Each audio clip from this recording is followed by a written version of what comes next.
Salut à tous les passionnés, les petits curieux de Star Wars, bienvenue sur Starpoint, merci de suivre cette émission que vous avez toutes les semaines en direct live sur la chaîne Twitch. Captain Ichiro, vous avez le lien sous la description et évidemment rediffusé en VOD et disponible sur la chaîne Starpoint sur YouTube. Merci d'être présent pour une nouvelle salve d'informations. On va revenir véritablement sur toute l'actualité hebdomadaire qu'il y a eu autour de Star Wars. On va parler film Star Wars, on va parler série et on va revenir évidemment sur les notes et la sortie de Star Wars Outlaws évidemment, dont vous pouvez retrouver le test sur la chaîne, elle est directement disponible. Merci d'ailleurs pour vos retours, vous avez été nombreux par rapport à toute petite chaîne que c'est à aller voir le test, donc merci beaucoup pour cet accueil. Mais comme je vous le disais, nous sommes également en direct et j'ai mon chat Twitch qui est à mes côtés. Coucou Ezio, Kessus, Juju, Force Ghost Production, hein, évidemment, Milo, Maud, Chaton, Garvug, je remonte, Milo, bien évidemment, merci à tous d'être là et bel et bien présent, Yuchigo, John Connor, merci à vous. Starpoint, comme je vous l'ai dit, c'est toute l'actualité hebdomadaire et il y en a eu encore. S'il y a bien une saga sur laquelle il y a vraiment de l'actualité toutes les semaines, c'est bien celle-ci. Et on commence assez fort puisqu'il y a eu la confirmation d'une actrice, et pas n'importe laquelle, qui sera dans le prochain film Star Wars. Ah! Le prochain film Star Wars, on le rappelle, qui sort en mai 2026, qui s'appellera The Mandalorian and Grogu, qui clairement remplace ce que devait être la saison 4 de The Mandalorian. Un gros film, des gros acteurs.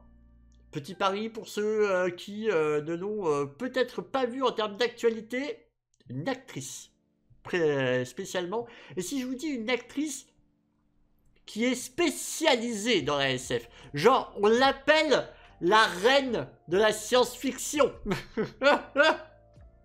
Ouais, ça y est, c'est bon, ils l'ont déjà sur le chat.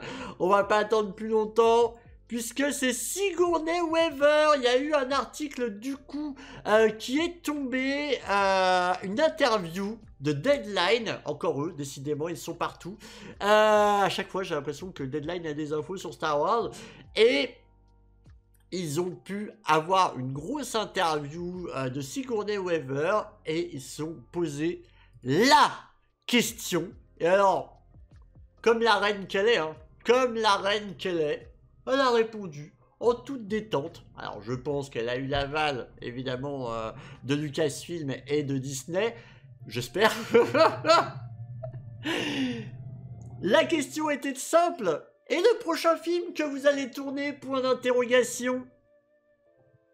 Je joue un rôle dans The Mandalorian and Grogu, qui sera réalisé par Jon Favreau. J'ai rencontré Grogu pour la première fois l'autre jour. Je suis en train de filmer ça avant d'aller à Londres pour The Tempest à la fin de l'année. Sigourney Weaver, hein, donc évidemment Ripley dans Alien, mais aussi elle a joué dans Ghostbusters, elle a joué dans Avatar évidemment, et dans Paul. J'adore sa présence dans ce film-là. Elle a eu la ville de Laval, oh putain. Juju, faut arrêter de traîner avec moi, hein, je te jure. Donc c'est Sarah Connor Star Wars ou c'est l'inverse? Ouais, et vous êtes beaucoup trop on fire quoi. Sarah Connor, Laval, ça va? Ça va? Yes, dans le chat? Qu'est-ce qui vous arrive? Vraiment, vous avez des mauvaises fréquentations. Hein. Je sais pas qui c'est que vous suivez en stream, mais vous avez vraiment des mauvaises fréquentations. Hein. Je dis ça, je dis rien, hein, mais ouais. Bon, hypé ou pas? Bonne nouvelle ou pas bonne nouvelle?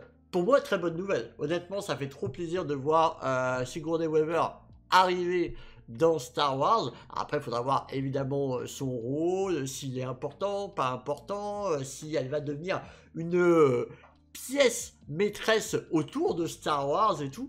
Franchement, voilà, il faudra voir tout ça évidemment. Mais elle a l'air d'être quand même extrêmement fière de dire qu'elle est actuellement en tournage pour Mandalorian and Grogu. Donc je pense pas que ce soit un caméo. Hein. Je pense que vraiment elle va avoir un bon rôle. Et sinon elle l'annoncerait pas comme ça. Surtout si c'est un petit caméo secret ou quoi que ce soit, elle l'aurait pas du tout annoncé. Donc je m'attends à ce qu'elle ait quand même un rôle assez imposant. La grande méchante de la série The Defender sur Disney, production de Netflix à l'origine. C'est vrai, c'est vrai. Franchement, c'est cool, nous dit Ezio. Eric, il nous dit ça me hype. Est-ce que Hélène, elle est en replay? Ouais, vous retrouverez cette information d'Hélène en replay sur, évidemment, la chaîne Starpoint, tout à fait. Et vous êtes beaucoup trop on fire. Le gars bizarre, il s'appelle Captain Show. Ah oui. Moi, gris pigeon. Donc oui, bonne news. Moi, gros pigeon. J'attends aussi, tu vas en parler de lui de Disney+. J'ai pas compris. C'est elle qui jouait dans Alien aussi, non? Oui, c'est ça, c'est Ripley dans Alien. Absolument. Hypé pour Gugu également. C'est même étonnant qu'elle n'ait pas fait une apparition sur l'autre grosse licence Disney Alien. Et là, on la voit sur la version de l'univers Star Wars. Là, on va la voir. Oui, oui, c'est ça, ouais, exactement. Mais alors, dans Mandalorian, etc., il y a eu pas mal de caméos, un petit peu de resta, mais c'était vraiment des caméos. Là, je pense vraiment, j'insiste sur le fait que... il y avait Christopher Lloyd, par exemple, hein, qui était le personnage d'un épisode complet, etc. Mais là, je pense vraiment qu'on va avoir quelque chose de plus balèze. Hein. Hypé par la nouvelle, maintenant, on va voir son rôle. Exactement. Je l'adore dans Alien. Mais oui, mais évidemment, évidemment, elle était exceptionnelle dans Alien. Coucou Mélissou, comment ça va? Alors, on en a déjà pas mal parlé, Eric, et c'est justement ce dont on est en train de faire, puisque Sigourney Weaver est actuellement, officiellement, dans ce fameux film. La première trilogie Alien, c'est banger, mais le reste, je souffle fort. Ah, moi, celui de Jeunet j'avais plutôt bien apprécié. C'est pas mon préféré loin de là, hein, mais ça va, j'ai trouvé plutôt cool. Hop. Bah écoute, ça va depuis 20 minutes. T'étais en lurk, c'est ça? T'étais en fufu? Mais donc ouais, voilà, donc ça commence à avoir un casting assez solide, hein, mine de rien, hein, puisque, bon, on va pas se mentir, ça commence à ressembler à quelque chose, cette histoire. Parlons peu, mais parlons bien. Ce The Mandalorian and Grogu, il vous hype ce film ou pas? Est-ce que vous êtes content qu'il y ait un film The Mandalorian? Mais non, Grondia, elles sont séparées il y a 20 minutes. Ah oui. Pas évident de reprendre une licence qui a son propre univers, mais un peu ancré dans une époque avec un genre qui a été vu et revu, c'est clair. Oui, trop content, l'univers de Mandalorian est excellent. Ouais, donc vous êtes quand même bien hypé, hein. Bien hypé, hein. Donc par cette idée, au final, ils ont eu probablement raison, sachant que The Mandalorian est la licence Disney Plus Star Wars qui fonctionne le mieux. Hein. Faut savoir que c'est vraiment la saga Star Wars sur Disney Plus depuis toutes les séries qui est la plus aimée. En tout cas la plus vue et la plus appréciée par le grand public. Donc pas que... On va dire que Andor est un succès critique, mais elle a été moins vue que Mandalorian. Donc en termes de ratio, elle a moins d'impact.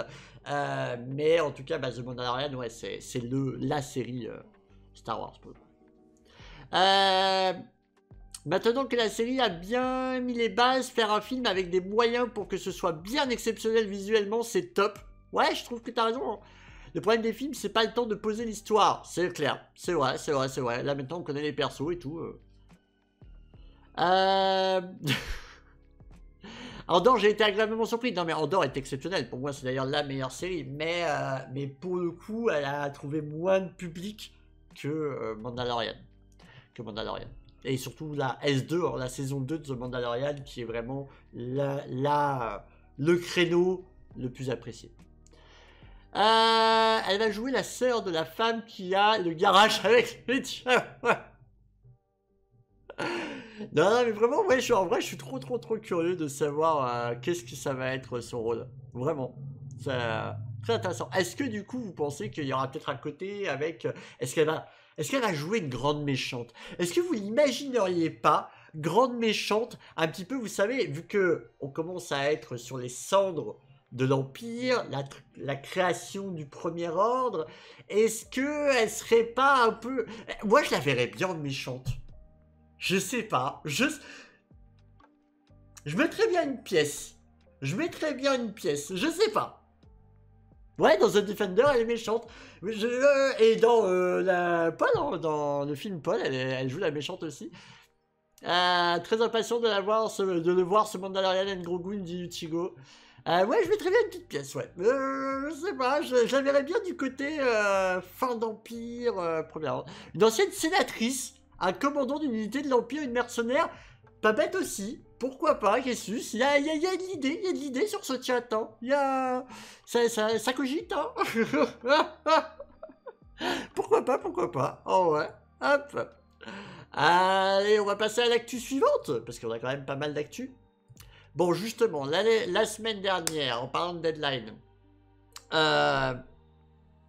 deadline, selon des sources, deadline, nous avait indiqué de manière, on va dire, sur deux, hein, vraiment, que The Acolyte était annulé en interne chez Disney. À date, et ça fait du coup une semaine qu'on a fait cette actu, on n'a toujours pas d'infos du côté de Lucasfilm. Et on en aura, à mon avis, probablement jamais.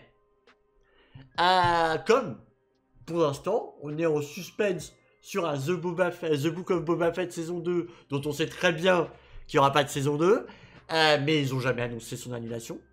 Comme Obi-Wan, dont on ne sait toujours pas s'il y aura une saison 2 un jour. Ewan McGregor est chaud. Lucasfilm a dit que s'il y avait une bonne idée quelque part, il le ferait. Mais pour l'instant, on n'a rien. Et du côté de The Acolyte, pour l'instant, on n'a toujours rien du côté de Lucasfilm. Cependant, les choses s'accélèrent un petit peu. On a les acteurs, alors, qui ne confirment pas ni infirment pas. Hein. Ils ont pris l'actualité comme elle est venue. Vraiment, pour le coup, il faut bien insister. Ils ont vraiment pris l'actualité comme elle est venue. Ils sont tout aussi surpris, pour le coup, d'avoir vu cette information popper. Mais vu qu'il n'y a pas de démenti, bah, ils s'inquiètent un peu, tout simplement.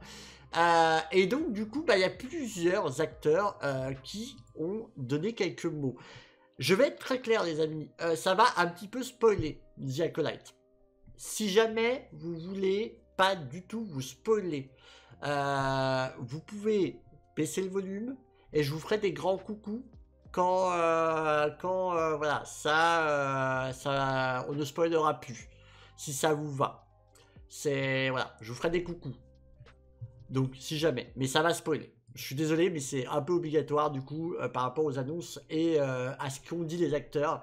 Donc, voilà. Même si la nouvelle... Alors, attendez, je vous montre l'actualité. Je l'ai pris. Le résumé est plutôt bien fait du côté de Planète Star Wars, donc j'ai pris chez eux.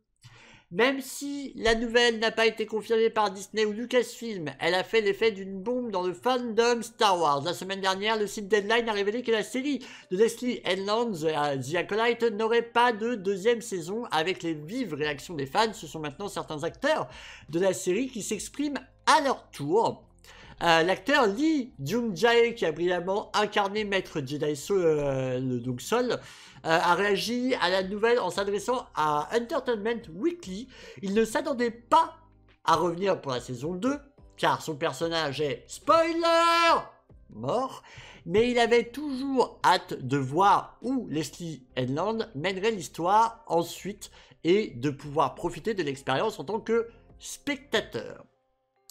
Comme vous le savez, mon personnage était déjà, spoiler, mort dans la première saison. Je ne serais donc pas apparu dans la deuxième, s'il y en avait une de toute façon. Mais personnellement, j'ai vraiment aimé l'écriture de Leslie. Je pensais qu'elle était une excellente scénariste et réalisatrice très talentueuse dans la narration, ainsi que dans la création de personnages et de structures significatives au sein de l'histoire. J'avais donc vraiment hâte de voir une saison 2 avec elle aux commandes. L'acteur coréen, également connu pour son travail dans Squid Game, a exprimé sa surprise de ne pas avoir de deuxième saison, déclarant donc dans Entertainment Weekly, qu'il s'attendait pleinement à voir l'histoire continuer. Il se résigne pas pour autant et a encore l'espoir que d'autres histoires sur son personnage puissent revenir sous une forme à l'avenir. Honnêtement, j'espère qu'il y aura peut-être des changements dans le futur parce qu'on ne sait jamais ce qui va se passer. Donc sur le plan personnel, j'espère vraiment que nous pourrons voir d'autres histoires de la deuxième saison de Leslie.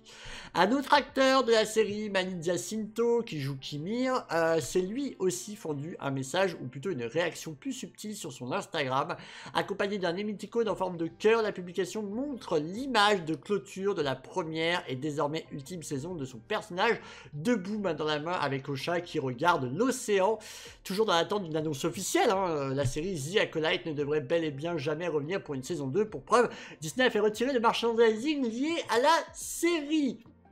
Voilà. Donc bon, ça s'enchaîne, on va pas se mentir, il n'y a toujours pas de démenti, mais on va parler tout de suite après de quelque chose qui pourrait potentiellement faire bouger les pions. Alors, Hollywood qui dit tu peux spoiler, c'est nul. Alors ça c'est ton avis, Hollywood. Sauf qu'il y a certains qui ont envie quand même de la voir et c'est pas l'avis de tout le monde. Donc je préfère prévenir. Voilà, juste parce que tu trouves ça mauvais dire tu peux spoiler, non, ça n'a pas de sens. Moi par exemple, je l'ai déjà dit, autant je trouve que le montage ne va pas du tout, autant je trouvais que sur le fond, les sujets et ce qu'il y avait, et le personnage de Kimir en l'occurrence, j'ai adoré.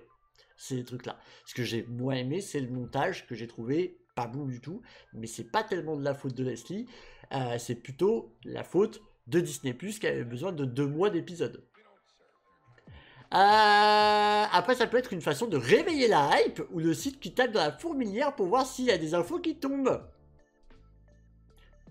Je ne vais pas vous mentir, j'avais oublié que cette série existait avant de lire cette info. Demander des infos de coulisses aux seuls acteurs qui ne sera pas réembauché pour la suite s'il y en a une. J'avoue. Après, les autres, justement, étaient peut-être pas à même de pouvoir répondre. Tu vois où je veux en venir? Par exemple, Manny Jacinto, à mon avis, lui, là, il était à la D23, genre, encore l'avant-veille, je crois, de l'article de Deadline. À la D23 en train de parler de The Acolyte et de son personnage. Donc c'est assez fou, tu vois. Je pense qu'eux ne peuvent pas justement en parler parce qu'il y a cette potentielle saison 2 qui est dans les nuages, quoi. Il y a une autre série qui va arriver en 2026. Alors bien avant, Eric, il y en a plein qui vont arriver là, en 2025 et en 2024 encore. On a Skeleton Crew qui arrive en 2024. On a la saison 2 d'Ahsoka qui est en cours d'écriture.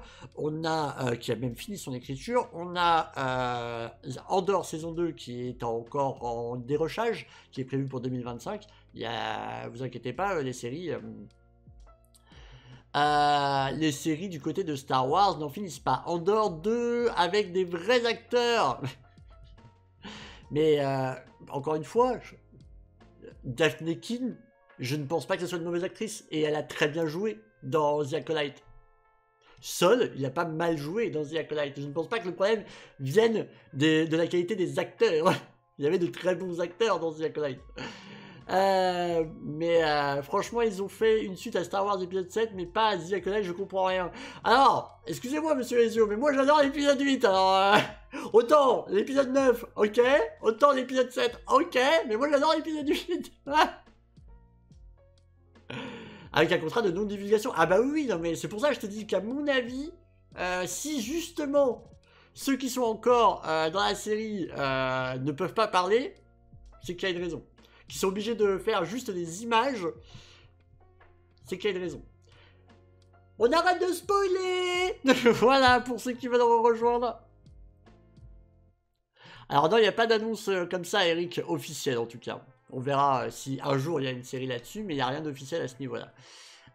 Mais j'ai l'impression que si on sort des sentiers battus avec Star Wars, ça ne va pas pour certains. Ah mais Alison, je suis 1000 fois d'accord avec toi. Clairement, ça fait 1000 ans qu'on nous explique qu'il faut sortir de l'ère Skywalker et que quand on le fait, alors avec ses défauts, hein, avec ses défauts, mais tu vois, c'est marrant par exemple qu'on parle de jeu d'acteur quand on a dans Star Wars, par exemple, l'épisode 2 qui est l'un des pires en termes d'acting. Mais ça, c'est pas grave. Parce que c'était sous l'ère Lucas, donc on pardonne, tu vois, genre. Il faut peut-être un double épisode. Peut-être. Je dirais rien alors sur les autres épisodes. Non.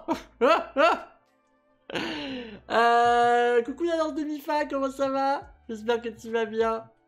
Donc, on ne spoil plus The Acolyte. Par contre, on continue l'actualité sur The Acolyte, les amis, puisque il s'est passé une petite dingue. Et pourquoi je vous en parle? Parce que, autant vous dire que cette petite dingue est en train de prendre une ampleur assez affolante. Ça aurait pu être un petit délire de fan. C'est en train de se transformer en quelque chose de beaucoup plus gros.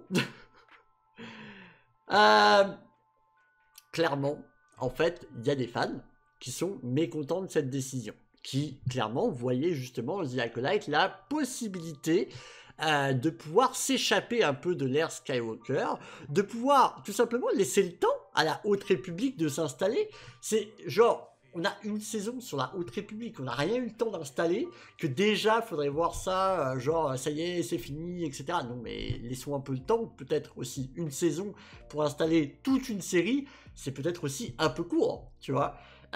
Donc, il y a plein de gens qui disent, mais les gars, enfin, juste au moins peut-être laisser le temps à la première saison de s'installer et laisser le temps de valider ou pas avec une deuxième saison, quoi. Donc ça, c'est beaucoup de fans sont extrêmement déçus de cette décision. Si elle s'avère officielle de la part de Lucasfilm, du coup, et coucou Pocho, comment ça va? Merci beaucoup pour le soutien, merci à toi. Et bonne douche. Mais depuis qu'on n'est plus sous l'air, Lucas, rien ne va plus, alors qu'il en a fait des bourres de lui à l'époque. Oui, bah, largement, mais ça j'en parle souvent. Oui, mais le casting d'Andor est magnifique et tu le game. Alors, je suis d'accord, Hollywood. Hein. Si tu veux m'entendre dire que je trouve que Andor est la meilleure série Star Wars, Hollywood, Andor est la meilleure série Star Wars. Mais, pour autant, c'est pas parce que une autre série, genre, n'a pas forcément le même degré ou quoi que ce soit, que c'est grave. Et je ne veux pas, personnellement, que toutes les séries ressemblent à Andor. Depuis quand Star Wars, c'est forcément des séries matures, avec des drames, voilà, puis etc. Non, c'est aussi bon enfant, c'est aussi des scénarios légers, c'est aussi de la comédie, c'est aussi ces choses-là. C'est plein de choses, en fait, Star Wars. J'ai pas du tout envie que tout ressemble à Andor. Ça, c'est vraiment un truc, moi, qui me terrifie, hein. J'entends beaucoup, je vois beaucoup de tweets de gens qui disent « Ouais, mais faut prendre exemple sur Andor, faut prendre exemple sur Andor. » Non. On peut faire des bonnes séries sans prendre exemple sur Andor. Et genre, Andor, c'est très cool. Vraiment, j'aime trop de fou. Mais je ne veux pas que tout Star Wars ressemble à Andor. Hors de question. J'ai bien aimé The Acolyte, ça a changé, je trouve. Bah, moi aussi, globalement. Et donc, bah, du coup, on est quand même quelques-uns à dire que, potentiellement, les gars, vous n'avez pas laissé le temps, quoi. Si vraiment c'est annulé en interne, c'est peut-être pas trop juste de ne pas avoir laissé le temps. Évidemment, Disney a aussi, au bout d'un moment, ce qu'on appelle la comptabilité. Apparemment, ça s'est vraiment pété la gueule à partir de après l'épisode 5, surtout à partir de l'épisode 6 et plus. Apparemment, c'était vraiment très bas. Donc, à un moment donné, la comptabilité, elle parle pour elle-même. Hein. Voilà, on peut comprendre aussi. Si jamais il y a eu annulation, on peut comprendre la raison. Mais, du côté du fandom, les gens sont en mode, les gars... Vous nous vendez depuis des années la Haute République, vous faites une saison sur la Haute République et vous êtes déjà sur le point de l'annuler, pas cool, laissez-vous le temps de la construire et let's go, tu vois. Et bah du coup, il y a eu une pétition. Et cette pétition, elle est en train de prendre une sacrée ampleur. Je vous la montre, voilà, vous pouvez la trouver sur change.org. Si vous voulez la signer, je peux vous envoyer le lien. Tac, voilà, si jamais ça vous intéresse. À la base, ils avaient mis 25 000 en objectif. Ils les ont explosés. Puis ensuite, ça a mis 50 000 en objectif. Et là, on est déjà à 55 000, donc on passe maintenant à 75 000 en objectif. Rien que sur la journée d'aujourd'hui, alors que la pétition date d'il y a 8 jours, on est encore à pratiquement 5000 signatures à l'heure où je vous parle, rien qu'aujourd'hui. 4479 pour être précis. Autant vous dire que le rythme se désamplifie pas, bien au contraire. J'aurais même tendance à dire qu'il accélère. Donc, il y a une sorte de mouvement des fans qui est en train de se produire pour Renew The Acolyte, pour essayer de sauver cette série The Acolyte, pour qu'au moins elle puisse avoir une saison 2, pour savoir si oui ou non elle peut avoir de l'intérêt sur du long terme. C'est vrai que c'est pas très juste de, je trouve, ne pas laisser le temps, surtout quand on parle d'une toute nouvelle époque, en fait. C'est ça aussi le risque, le drame. C'est de se dire, les gars, vous venez d'installer une nouvelle époque. C'est quand même compliqué, quoi. Vous ne lui laissez pas le temps d'exister. Donc voilà, c'est aussi pour ça. Et je pense qu'en plus de ça, bah, les retours qu'il y a eu sur les problèmes de montage, le fait que c'est trop long pour pas grand chose, que véritablement en 4 épisodes ou 5 épisodes d'une heure, ça aurait été beaucoup plus efficace. Moi je le dis, hein, en 4 épisodes d'une heure, la série aurait été full regardée. Vraiment. 4 épisodes d'une heure plutôt que 8 épisodes de 30 minutes là comme ils ont fait, franchement la série aurait été regardée jusqu'au bout et elle aurait bien plus marché. Ça aurait évité les temps morts, ça aurait évité les épisodes un peu mous du genou parce que du coup ça aurait monté. Donc voilà, véritablement, franchement, ça aurait mérité d'être reconstruit. Et évidemment que ces retours-là, eh ben, ça pourrait remonter pour une saison 2. Alors, qu'est-ce que vous dites? Cap secrètement fan de la série des livres Jedi Academy. Faut prendre exemple sur Lego Star Wars, ça c'est un vrai scénario. Et ils sont trop bien les Lego Star Wars. Mais il faut se poser la question de savoir c'est quoi une bonne série. Bah déjà, est-ce qu'il y a une vraie bonne réponse à l'an 2000 à ça? Alors, tac, c'est des Indiens dans les fermes à clics qui votent. Alors c'est marrant les gouttes pareil parce que quand c'est pour du positif, c'est-à-dire quand c'est pour du soutien, c'est forcément des Indiens dans des fermes à clics qui votent. Et par contre, quand il y a du review bombing, alors là il est justifié. Ah bon? Ah bon? Dans un sens ok, mais alors pas dans l'autre. Je vous jure, laissons les gens en fait juste faire des choses en fait. Si des gens ont été heureux et ont envie d'une saison 2, ils ont le droit. Et cette majorité silencieuse, juste écoutons-la un peu quoi. Je vais vous prendre un exemple tout bête. Clone Wars s'arrête. Il y a eu un Save the Clone Wars. Disney l'a fait. Il y a eu ça. Il y a eu exactement ça pour faire une 7e saison à The Clone Wars. Vous avez vu la gueule de la saison 7 de Clone Wars? Elle est exceptionnelle. Genre, elle est exceptionnelle. J'aurais été dégoûté qu'elle n'existe jamais. Elle est faite sous l'ère Disney. Hein. J'aurais été dégoûté qu'elle n'existe pas. Et dans Clone Wars, autant vous dire que des épisodes un peu filler qui peuvent se passer assez facilement, dont le rythme est pas ouf, dont les scénarios sont pas ouf, dans Clone Wars, tout n'est pas parfait. Il y a des dingueries dans Clone Wars, mais il y a aussi des épisodes filler et tout ça qui servent à rien. Donc, genre, tu vois, là-dedans, tout est possible. Tout est possible. 8 épisodes, Mickey va se transformer en souris. Non mais je te jure, le format 8 épisodes, en fait, il faut qu'ils arrêtent à dire qu'il faut que tout soit à 8 épisodes. C'est nul à chier. Vraiment, il faut juste que tout soit à la hauteur de la longueur de l'écriture du scénario, en fait. Franchement, ouais, ils sont excellents, les Lego Star Wars, mais oui, franchement. Je trouve qu'il y a un gros problème sur les productions Disney, sur les durées qui ne sont jamais les mêmes. Tu peux te trouver une semaine avec un épisode de 25 minutes et la semaine d'après avec 55. Ouais, je suis d'accord, Utigo. Mais Cap, on a voté, on a regardé la fin. On n'a pas regardé la fin. Alors, j'ai pas compris ce que t'as voulu dire, Hollywood. On a voté, on n'a pas regardé la fin. Ah, pour toi? Bah, c'est dommage. Voilà, moi, j'ai regardé la fin. Du coup, moi, j'ai signé la pétition. C'est mon choix. Et c'est le choix, c'est ton choix personnel de ne pas regarder la série jusqu'à la fin.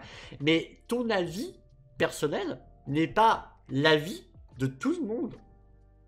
Tu vois, c'est comme tout à l'heure avec tu peux spoiler, c'est nul. Ça, c'est ton avis personnel. Mais si des gens ont bien aimé, toi, ne regarde plus The Acolyte.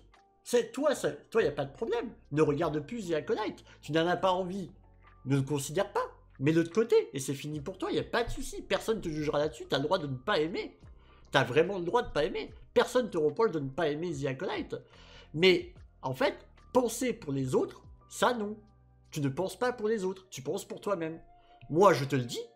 T'as pas fini The Acolyte, t'en as pas envie, t'as pas envie d'une saison 2, bah ne la regarde pas, y a aucun problème. Vraiment, y a aucun souci, je comprends très bien. Je comprends tes reproches, je comprends que ça t'ait pas plu, y a aucun problème. J'ai aucun jugement sur le fait que t'aies pas aimé. Mais par contre, bah en fait, c'est pas le cas de tout le monde. Après, ils ont peut-être considéré que le public n'accrochait pas suffisamment et pas assez vite. Ah ouais, non mais c'est clair. Hein. Parce que s'ils font attendre 3 saisons pour trouver la série plutôt bonne, bah tu sais, en vrai, enfin, il y a beaucoup de séries dans lesquelles la première saison sert à installer, tu sais, genre. Donc bon, et après, encore une fois, hein, les reproches qui peuvent être faits sur la première saison, elles sont justifiées pour la plupart. Hein. Je suis assez d'accord que pour le coup, genre, il y a des reproches à faire. Tout n'est pas parfait dans The Acolyte, hein, loin de là. Mais genre, il y a des trucs, moi, qui me rendent fou, c'est qu'il y a des choses qu'on ne reprochait pas à l'époque de George Lucas, mais alors que là, d'un coup, oh ah oui, mais c'est Disney. Bah, tout ça, on leur reproche et on leur met dans la gueule. Non, non, non, non, non, non, ça marche pas comme ça. Tu connais drôlement bien le credo. Alors, qu'est-ce qu'elle dit?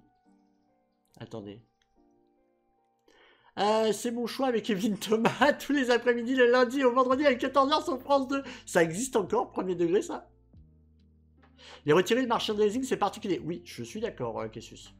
Tu connais drôlement bien le créneau, donc c'est ça. Je suis plus seul, mais bonsoir, coucou Axou, je réglerai ça, pas de souci. Tac, il y a un décalage avec ta bouche ou c'est moi? Est-ce qu'il y a un décalage avec ma bouche? Coucou, est-ce que vous me... donc... C'est sur Chéri 25, je crois. On est vraiment en train de parler de c'est bon choix. Let's go! Nouvelle actualité, les amis. On ne s'arrête pas. Hop!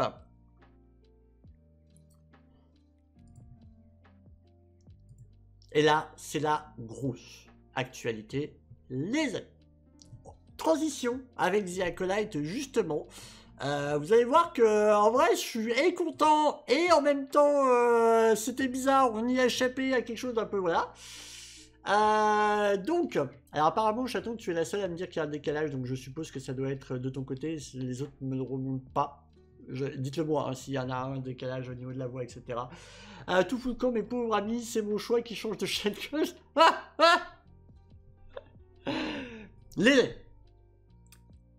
Selon plusieurs informations insider de quelqu'un qui connaît très bien Hollywood et qui rapporte souvent des informations insider comme il en a l'habitude, il est parti missionner et enquêter sur la possible annulation de The Acolyte et apparemment il a déniché des informations. Alors, c'est drôle parce que c'est un insider qui apparemment a eu des informations inside de chez Lucasfilm. Donc c'est un insider qui a eu des informations d'autres insiders, de ce que j'ai compris. Peu particulier, voilà. Mais c'est quelqu'un qui est très suivi et qui, du coup, bah, généralement quand il parle et quand il annonce des choses, tout Hollywood l'écoute. Donc, pour ça qu'on en parle, qu'on met du crédit. C'est pas pour autant que c'est officiel. C'est important de préciser que ce n'est pas forcément officiel. Donc voilà. Attention, vous êtes prêts? 3, 2, 1. Keanu Reeves devait jouer dans The Acolyte et précisément le rôle de Sol, selon cet insider. Alors, c'est un peu à moitié démenti, mais pas tout à fait. Je vous explique. Ah bah je comprends pourquoi ça a été annulé. Ah non, ouais. Bah non, parce que du coup, s'il jouait seul, bon, il aurait joué qu'une saison. The Acolyte, là, alors j'ai pris l'information sur sweaterstrategy.com, qui a plutôt bien écrit son article. J'aime bien un peu piocher à droite à gauche pour savoir qui écrit un peu mieux. Il l'a échappé belle. J'avoue que, du coup, on peut dire qu'il l'a un peu échappé belle, du coup, suivant la direction que c'est en train de prendre, le truc. Mais on va voir. The Acolyte, la prochaine série Star Wars, aurait failli mettre en vedette l'icône hollywoodienne Keanu Reeves dans un rôle majeur selon l'initié du cinéma Jeff Snyder. Reeves a été envisagé pour le rôle du maître Jedi Sol, qui a finalement été attribué à la star de Squid Game, Lee Jong-il. Cependant, des conflits d'horaire avec les engagements de Reeves envers le spin-off de John Wick Ballerina ont empêché le casting de se matérialiser. Alors, là où c'est renforcé aussi, c'est qu'il y a à peu près 6 mois en arrière, il y avait des bruits de couloir qui parlaient de ça, justement, comme quoi apparemment Keanu Reeves et Lucasfilm étaient en pourparlers sur quelque chose. Voilà, donc ça donne encore plus de crédit. Reeves aurait été impatient de rejoindre le projet, d'autant plus que cela lui aurait permis de retrouver sa co-star de Matrix, Carrie-Anne Moss, du coup, qui est également apparue dans The Acolyte. Bien qu'il ait raté cette opportunité, les initiés suggèrent que Reeves pourrait encore être impliqué dans l'univers Star Wars à l'avenir. La controverse et l'annulation. La série a fait l'objet d'une controverse lorsque le personnage de Moss, Carrie-Anne Moss, du coup, a été prématurément tuée prématurément, bien qu'elle soit largement présente dans le support marketing. De plus, The Acolyte ne verra pas sa deuxième saison, car elle a été annulée en raison d'une audience décevante sur Disney+, même si je rajouterai entre parenthèses que ce n'est pas officiel, plutôt qu'en raison de critiques en ligne ou des critiques bombardées. Quelle est la prochaine étape? Bien que Reeves n'ait pas fait partie de The Acolyte, il y a encore de l'espoir pour les fans qui souhaitent le voir dans l'univers Star Wars. Lucasfilm reste intéressé par l'acteur. Là, on a des promos directement de chez Lucasfilm. Il y a des spéculations selon lesquelles il pourrait apparaître dans des futurs projets. Bien que The Acolyte ne soit pas devenu le succès espéré par Disney, la possibilité de Reeves dans la franchise Star Wars reste une possibilité passionnante. Alors que la série est diffusée sur Disney+, les fans ne peuvent qu'imaginer à quel point les choses auraient pu être différentes si Reeves aurait pu assumer ce rôle. C'est possible aussi. Je vais vous dire un peu mon avis sur ça.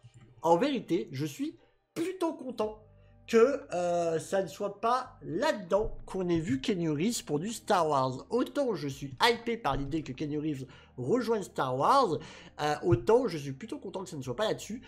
Pour moi, ça aurait été la pire idée que de la mettre dans la même série que Carrie-Anne Moss, parce qu'en plus de ça, on va pas se mentir, avec les pouvoirs Jedi, ça fait un peu pouvoir Matrix, et clairement, j'avais pas envie de voir... Matrix dans Star Wars. Si tu vois, franchement, si vous voyez Carrie-Anne Moss et Keanu Reeves dans une même série, je suis désolé, ça fait un peu Matrix dans Star Wars et c'est pas ce que j'ai envie, tu vois, genre vraiment pas. Donc en vrai, je suis assez John Wick dans l'espace. Ouais, mais là c'est encore pire, tu vois. Enfin genre, tu vois, remarque, il y a pas mal d'acteurs de Matrix dans John Wick aussi. Mais voilà, j'aurais pas forcément voulu voir ça. Donc en vrai, je suis assez content qu'il n'ait pas fait The Acolyte, et je suis assez content qu'il soit toujours dans les tuyaux. Ça, c'est quand même quelque chose. Je vais vous en parler pourquoi. D'abord, je vous lis. Donc ça, qu'est-ce que je t'avais dit? Il a échappé mal, je l'ai dit. Il aurait pris le temple Jedi pour le Continental. Ouais, c'est ça. J'avais lu un truc comme quoi Keanu Reeves était en discussion sur un projet Disney. Au final, ça devait être ça l'info. Exactement, Yuchigo. Exactement. C'était en effet des bruits qui étaient déjà apparus. S'ils avaient fait The Acolyte, s'ils l'avaient fait The Acolyte, j'aurais signé la pétition. Je suis mauvais. Holy Good, tu n'es pas si good dans ton pseudo. Tu mens. On demande tous ce dont pour l'instant pas d'infos de Vador et en 2026 aussi la saison 2 de Obi-Wan Kenobi. Il n'y a rien de tout ça, Eric, pour l'instant. John Wick dans l'espace, Matrix Soir. Mais il a pas peur tout seul dans les tuyaux, le pauvre. Oh, Axou. Je te jure, Axou, mais... Alors, pourquoi, les amis, je vous dis que je suis quand même assez hype de me dire que John Wick a peut-être... Oh, le lapsus. Que Keanu Reeves que Keanu Reeves aurait sa place dans l'univers Star Wars. Bien tout simplement, et ça fait longtemps que les fans le réclament, il a une ressemblance envers un personnage, genre, mais c'est même plus une ressemblance à ce niveau-là, genre, tu te demandes si Keanu Reeves n'a pas fait exprès d'avoir ce look-là maintenant. Je rigole, évidemment, mais voilà.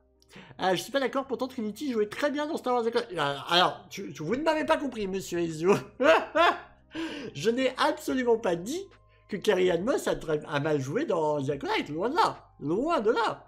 J'ai dit que voir Carrie-Anne Moss et Keanu Reeves dans une même série Star Wars avec les pouvoirs de la Force, qui font un peu les pouvoirs Matrix, j'avais pas envie de me dire « Ah, c'est Matrix ». Tu vois ce que je veux dire? Que les deux acteurs jouent dans des séries séparées et tout ça de Star Wars, etc., aucun problème, mais les voir ensemble avec des pouvoirs comme ça m'aurait un peu fait bizarre. C'est ça que j'ai dit, mais t'as totalement raison, hein, Carrie-Anne Moss a très bien joué dans The Acolyte. Je verrais bien Keanu Reeves en Sith. Eh bien, moi, Ichiko, je verrais bien Keanu Reeves en Jedi et en Sith. Tout simplement, je vais essayer de vous montrer quelque chose. Alors, j'avais fait une tâche, mais est-ce que je l'ai sauvegardé?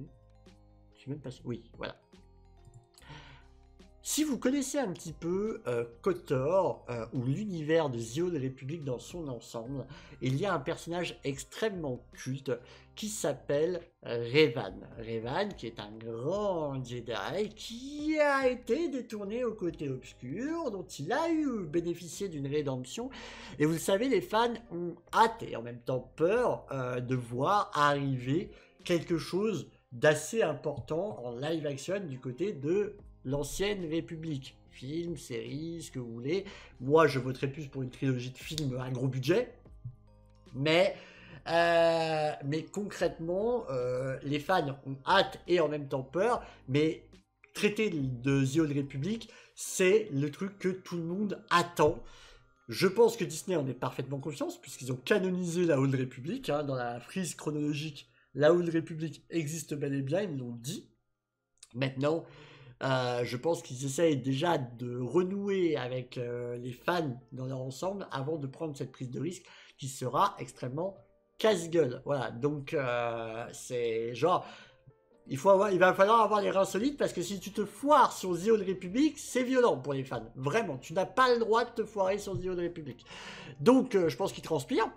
Je pense qu'ils attendent le bon moment, le bon réel, tout ce qu'on veut, etc. Et donc, je suis content que Keanu Reeves ne soit pas dans The Acolyte et qu'il soit toujours en pourparlers pour jouer un jour dans Star Wars, parce que, je vais vous montrer, attention, vous êtes prêts, Keanu Reeves, c'est le sosie officiel de Revan. Excusez-moi. Excusez-moi, le jeu date de 2003, hein, Knight of the Old Republic. Vraiment, il date de 2003. À l'époque, en 2003, c'était encore l'ère Matrix. Donc Keanu Reeves n'avait pas la barbe, n'avait pas les cheveux en arrière, n'avait pas tout ça. Il était vraiment style Neo dans Matrix. Et donc, quand le personnage de Revan existait, de base, il ne dépendait pas de Keanu Reeves. Mais regardez, la même couleur de yeux, les cheveux en arrière, la même mâchoire. C'est la même mâchoire, les amis. Voilà, tout là, franchement, c'est quasiment du copier-coller. C'est une dinguerie. Genre, je ne sais pas comment c'est possible de lui ressembler autant. Vraiment, comment c'est possible? Et du coup, bah, vraiment, je m'amuse à dire ça. Évidemment que c'est n'importe quoi ce que je dis, mais j'aime bien le dire parce que c'est rigolo. T'as vraiment l'impression que Keanu Reeves, il s'est dit, c'est le rôle de ma vie, je veux jouer dans Star Wars, je veux jouer Revan, je vais me transformer en Revan. Vraiment, genre t'as l'impression de ça, c'est pas possible autrement, tu vois, genre c'est dingue. Donc, je suis méga chaud que Keanu Reeves véritablement joue le rôle de... Ah merci, bah voilà, Axou qui met un lien sur le tweet pour montrer le look de Keanu Reeves en 2003. Mais véritablement, je serais méga chaud, surtout que bah, si on fait une trilogie The Old Republic, quelle tête d'affiche incroyable que d'avoir Keanu Reeves en tête d'affiche, tu vois. Voilà, donc c'est pour ça que vraiment, enfin, tout collerait. Et je comprends même pas si vraiment, en fait, les gens ont associé ça à Saul, apparemment. Encore une fois, ce sont des informations insider, on ne sait pas si c'est vrai ou pas. Mais si c'est ça, je comprends même pas pourquoi ils ont pris ce risque-là, tu vois, genre, non, en fait, laissez-le au chaud. Quand vous êtes prêt pour The Old Republic, vous prenez le temps, c'est lui qu'on veut en Revan, vraiment. Et tous les fans le veulent. C'est voilà, genre, si vous voulez donner raison un peu aux fans, si vous voulez retrouver les fans, mettez Keanu Reeves en Revan dans The Old Republic. Tout simplement. Tout simplement. Mais j'ai trop hâte.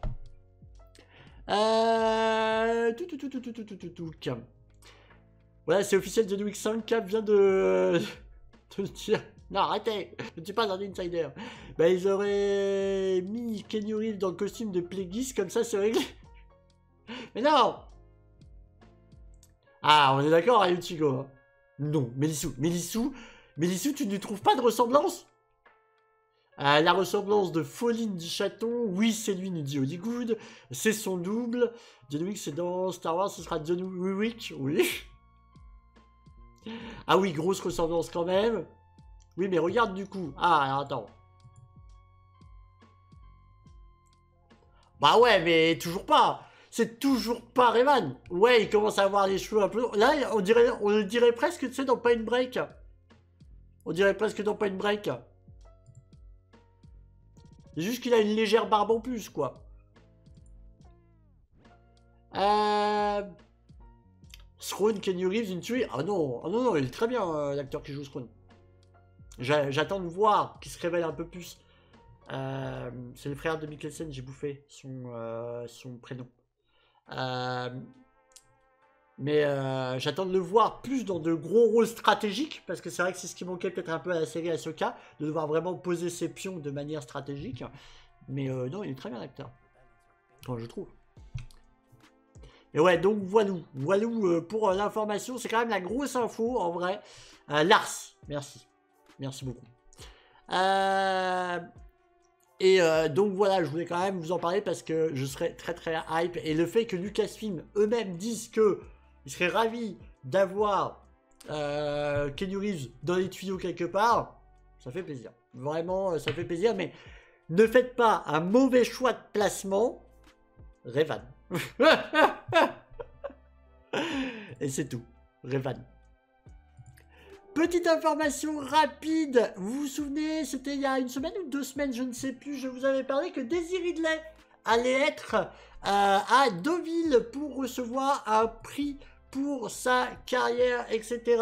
Eh bien, apparemment, le festival de Deauville a décidé de réunir tout le casting féminin de Star Wars, les grandes femmes de Star Wars, puisque... Je vous assure que si vous habitez à côté de Deauville, il faut y aller là. Nathalie Portman, alors qui vit en France, c'est plus facile pour elle que Daisy Ridley. Mais Nathalie Portman sera également au festival de Deauville. Donc c'est dingue, c'est incroyable. Ils réunissent Daisy Ridley et Nathalie Portman à Deauville. Que je me rappelle des dates, je crois que c'est du 5 à quelque chose. Je ne me rappelle plus, peut-être que j'ai l'info là-dessous. Que je vous trouve ça, donc voilà, la menace fantôme, machin truc et tout. La date, vous allez me la dire sur le chat, il n'y a pas la date ici, mais voilà. Décidément, elles sont toutes là. Elle a divorcé récemment, en plus je dis ça, je dis rien. Hop, alors, ça c'était la petite news rapide, voilà. C'est cher un appartement à Deauville. Alors elle n'y habite pas, hein, elle est là-bas que pendant le temps du festival. Oui, ça peut coûter cher du coup pour quelques jours. Hop. Nouveauté nouvelle, coucou à toi. Et allez, on va profiter de ces 10 dernières, coucou Eren, de ces 10 dernières minutes pour parler d'Outlaws, faire un petit point sur les retours tests pour vous rappeler évidemment que vous avez mon test qui est disponible sur la chaîne Starpoint. Évidemment, personnellement je n'ai pas mis de notes sur mon test. J'ai parlé des points forts et des points faibles du jeu. Il y en a, hein, je n'ai pas du tout négligé des points faibles, il y en a. Mais voilà, donc vous allez retrouver ça dans mon grand test. C'est du 6 au 15 septembre, merci Axo. Kenny Reeves avec des lunettes Ray-Ban. Dans quel contexte? Mais donc oui, voilà, il est sorti. La métacritique du jeu est tombée et du coup, on est à un total de 77 sur 100 pour la version PS5. Je crois que c'est un tout petit peu plus haut pour la version, ça doit être... Voilà. 78 pour la version Xbox Series et 78 pour la version PC. 77 pour la version PS5. Oh, avec des lunettes Ray-Ban. Waouh! Waouh, waouh, waouh! Ah oui, bien joué, je l'avais pas. C'est plutôt pas mal cette note. Oui, c'est correct. Pour moi, je vais pas faire mon pro Star Wars parce qu'encore une fois, je peux faire des éléments de comparaison avec un autre jeu qui est sorti il y a pas très longtemps. Pour moi, il mérite plus. Je suis assez d'accord avec toi, Benissou, il mériterait 80 voire 85 plus que 77. Maintenant 77 ça reste une bonne note malgré tout. Elle a été surtout flinguée par Eurogamer qui a trouvé que le jeu méritait un 40 sur 100. C'est leur choix. Clairement, je ne comprends pas la note, mais c'est leur choix, ils ont le droit de noter le jeu 40 sur 100, hein, ils ont ce pouvoir-là et on ne peut pas leur enlever, c'est comme ça, c'est la règle du jeu. Mais je vous avoue que je ne la comprends pas. Que tu trouves ça moyen, encore, mais moyen c'est pas en dessous de la moyenne, c'est pas 8 sur 10, c'est pas 8 sur 20, pardon, c'est pas, voilà, là c'est, bon, c'est rude, hein. Mais voilà, libre à eux, écoutez, hein, c'est ce qui fait d'une note globale, voilà. Mais voilà, franchement, en vrai, bon, ça reste une bonne note, 77. Pour moi, voilà, il vaut un peu plus, 80-85. Surtout, je mets le point sur quelque chose qui est extrêmement important, c'est que c'est un jeu extrêmement mainstream, extrêmement grand public, qui va plaire aux passionnés parce qu'il y a un respect du lore qui est colossal, véritablement, et qui va plaire au grand public, pas forcément aux grands connaisseurs, parce que c'est un très bon jeu d'action-aventure. Voilà, donc véritablement il a toute sa place, je pense qu'il va très bien marcher, et on le voit, hein, il fait quand même un buzz quand même assez conséquent, que ce soit pour le plus ou pour le moins, il fait son buzz, et donc je pense que je ne me fais pas de soucis sur les retours de vente à ce niveau-là. Mais voilà, donc 77 c'est la note. Comment dire, si vous avez des questions, n'hésitez pas. Sur ce point de vue-là, 40 sur 100, ils n'ont pas réussi à ouvrir la boîte. Je sais pas comment c'est possible. Vraiment 40 sur 100, je trouve ça extrêmement dur. Mais bon. Double 77, ça porte bonheur. Ah oui, double 7, c'est vrai. C'est vrai. Après, je ne l'ai pas encore, mais ce que je veux dire, c'est que c'est plutôt pas mal au vu de toutes les critiques. Oui, oui, complètement. Lui aussi, il est passé chez Lynn. Exactement. Ils ont le droit de pas avoir de goût.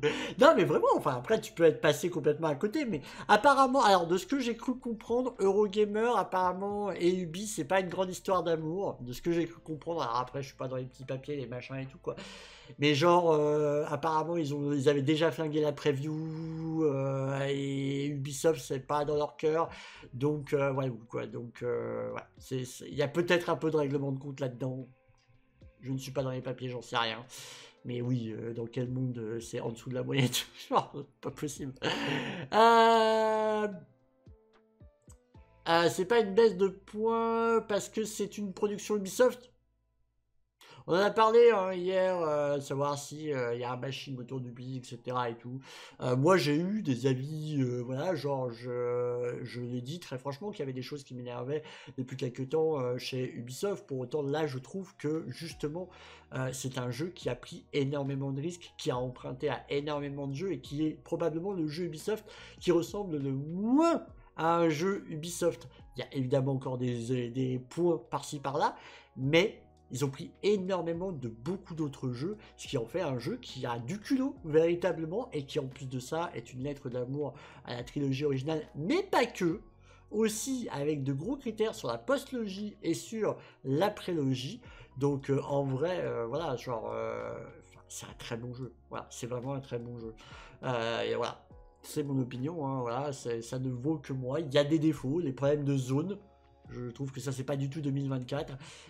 L'IA qui est perfectible, qui, évidemment, est pour moi contrebalancée par le fait qu'il peut y avoir une surabondance d'ennemis, qui fait que bah, ça peut quand même te créer du stress, même si ça n'a pas super bien visé. Il y a le fait aussi qu'il y a des ennemis un peu plus robustes, etc. Il y a des défauts. Voilà, je veux dire, il n'y a pas de souci là-dessus. Il y a des défauts, mais il y a aussi énormément de qualité. Vraiment énormément de qualité. Genre, véritablement, le côté Uncharted fonctionne super bien. Les bonnes idées qui ont été reprises du côté de Red Dead, du côté de Jedi Survivor, du côté voilà, de tous ces jeux. Il a pioché partout. Hein. Il a vraiment pioché partout. De Battlefront, etc. Il a vraiment puisé partout. Pour moi, encore une fois, c'est extrêmement culotté et extrêmement réussi. Je le dis ouvertement, y compris au niveau de son scénario. Star Wars Jedi Survivor, je vais vous montrer la note métacritique.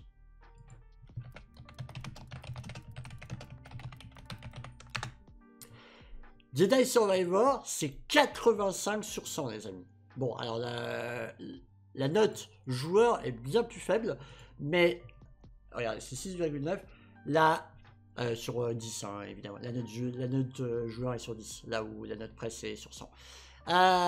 Jedi Survivor, oui, dans le gameplay, il était plus correct sur tous les points de vue, puisqu'il proposait moins de richesse dans son gameplay, donc il était plus efficace dans son gameplay, mais c'est plus facile quand tu proposes moins de possibilités, et surtout, je trouve qu'en termes de rythmique, de scénario, d'intérêt à jouer au jeu, Jedi Survivor, pour moi, est moins bon que Outlaws.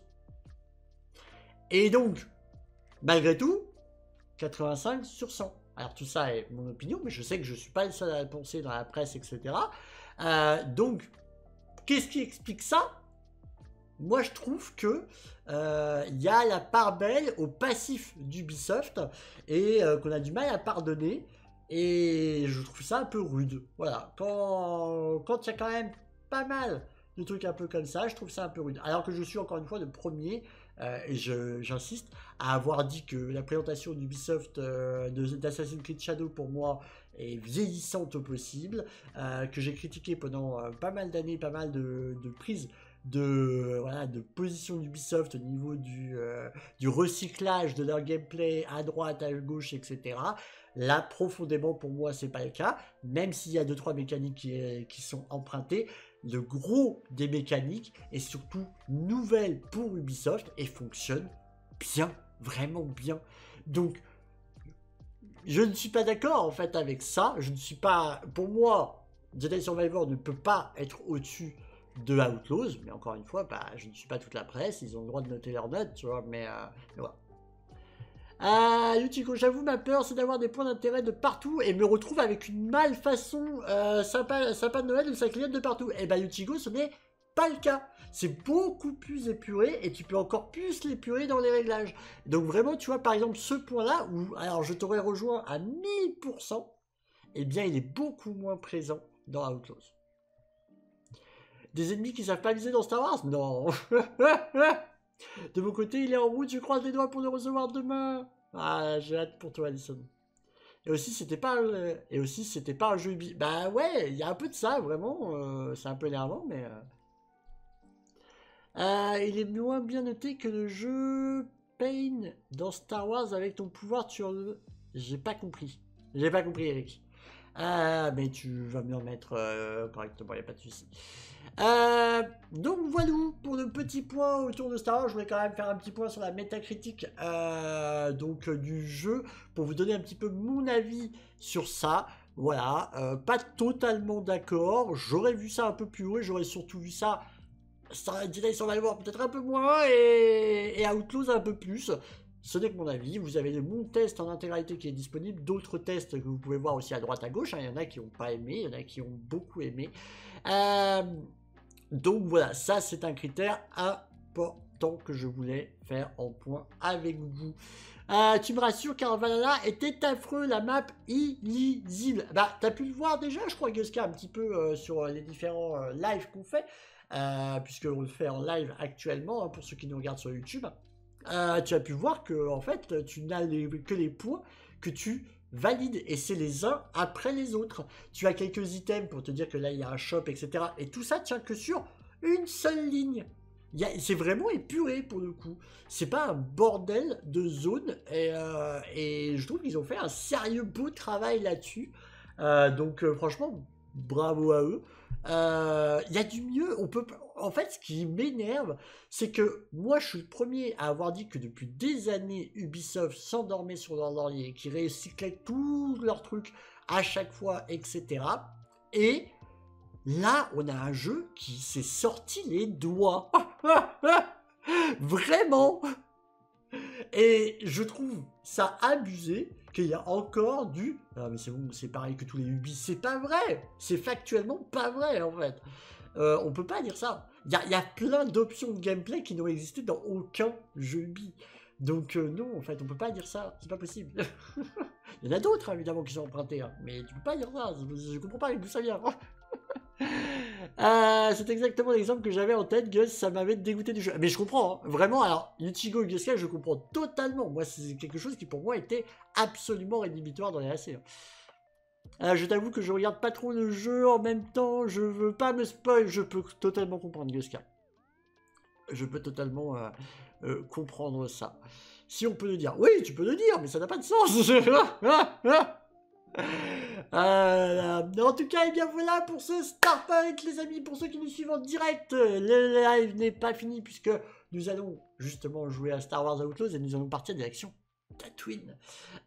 Pour le reste, et bien pour ceux qui nous ont suivis sur YouTube, merci beaucoup. Si l'émission vous a plu, vous pouvez laisser un petit pouce, un petit commentaire pour faire monter cette petite chaîne Starpoint. Et puis bah pourquoi pas la prochaine fois nous rejoindre tous les mercredis à partir de 20 h en live pour le vivre et pour discuter avec nous. Comme vous le voyez, c'est ultra vivant, on discute, on débat, on peut être d'accord, pas d'accord, on argumente et let's go en fait. Et merci en tout cas, je vous souhaite une excellente fin de journée, début de journée. Je dis fin de journée parce que on est à l'heure où on enregistre le soir, mais en vérité vous pouvez regarder cette vidéo le matin avec du Nesquik et je fais une fin à rallonge. Allez, des bisous, ciao ciao.